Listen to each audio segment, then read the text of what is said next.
Okay, we're back to another guide of Final Fight 2. This time around, we're going to be covering Carlos. Carlos replaces Cody as the well-balanced fighter in this game. Despite him being portrayed as a sword wielder, he rarely uses the sword except for the extra. But other than that, he utilizes martial arts pretty well. So, probably aside from Hagar, Carlos can be easily considered to be the next best character, or probably the best character to do speedruns with. It really depends on your mastery of the Infinite. So we're going to go ahead and start moving. So this is basically Carlos's chain attack. Really comes out, that last hit comes out pretty fast. Believe it or not, Carlos Montoya is going to be making a return as a cameo appearance in Street Fighter 6, if you saw the videos for the World Tour guide that they had. But anyway, similar to Cody, you want to be you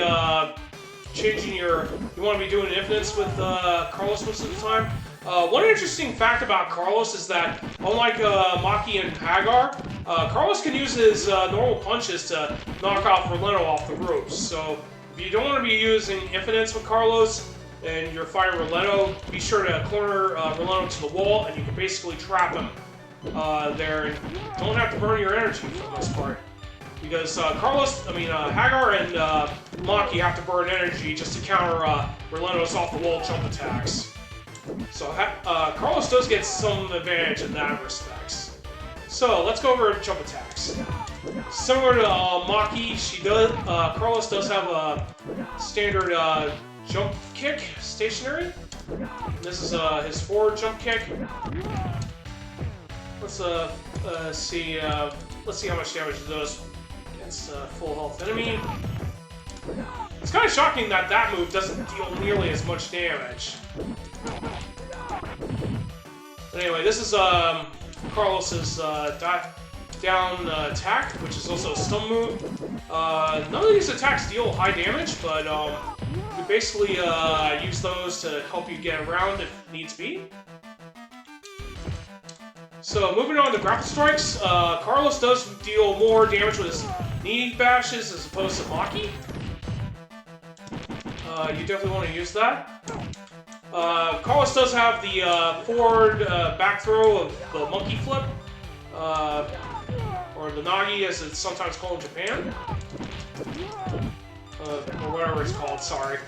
But technically it's the wheel throw for the most part. And basically you'll be using that to group enemies. Carlos does have a little bit of extra hang time when he performs that throw, so you might be able to avoid taking damage for the most part. And it deals way more higher than Maki's over the shoulder throw. So anyway, moving on, we're going to be covering Carlos's extra joy. This is the only time when he pulls out that sword and uses that. The spin slash deals quite a bit of huge range, but there's a caveat to that, which we don't use for extra joys because unfortunately it does take a second before Carlos performs the attack, and it's not very reliable for chain joy damage purposes. Maki and Hagar could probably use that their extra joys a little bit more reliable than Carlos. But the spin slash is there for the most part. Unfortunately, because I'm playing this on the Wii U BC, my punches are not coming out very fast. But anyway, that's pretty much Carlos in terms of damage-wise. You definitely do want to make full use of his ability to use the infinite whenever possible. I can't mash very fast, so if you wonder why I never do a run with this character, this is probably a reason why.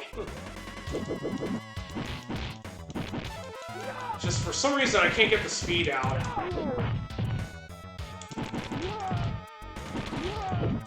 But yeah, Carlos does have very fast damage animations for his chain attacks, especially the roundhouse kick at the end.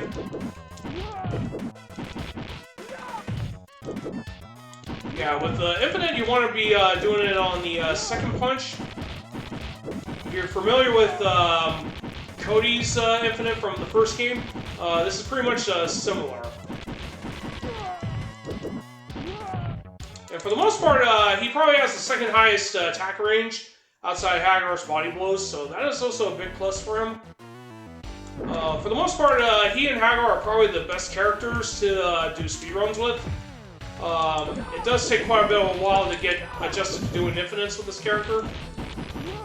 It's probably more easier to do this if you were playing this on another version, as opposed to playing this on the Wii U VC, like I'm doing right now.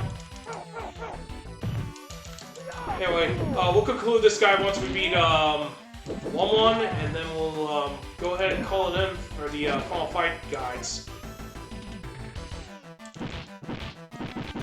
One thing to point out is that Carlos' special ability is to wield knives, thanks to his skills and swordsmanship. Unfortunately, knives are not nearly as plentiful as they were in the first game, so unfortunately Carlos kind of missed out on all that good stuff, unfortunately. Hagar gets more usability with the 2x4 than most of the characters do. In fact, most of the characters can do surprisingly well with the Tonfa, which is another weapon. It's primarily Maki's preferred weapon of choice, but everyone gets pretty much a big range with that weapon in general.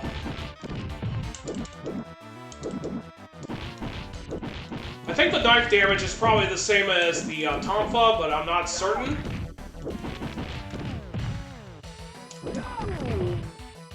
Yeah, that was some pretty poor infinite doing shifting there, unfortunately. But yeah, that's pretty much it for the guides. I will have them highlighted sometime this week before the expiration date on the stream video gets done. But anyway, I am going to cut off for a bit so I can switch HDMI cables for the Switch, and then we're going to be getting started with Final Fantasy VI Pixel Remaster for the rest of the stream. But anyway, be on the lookout on my YouTube page as well as speedruns.com for the guides to be posted up. My apologies if I didn't sound well talking or describing anything. It's just I lose track of my thoughts, but if you saw what I tried to do on those videos, I hope it helps. But anyway, I am going to cut off for a bit so I can get everything back to normal and everything. So hang tight, I will be right back, and I will be returned very shortly.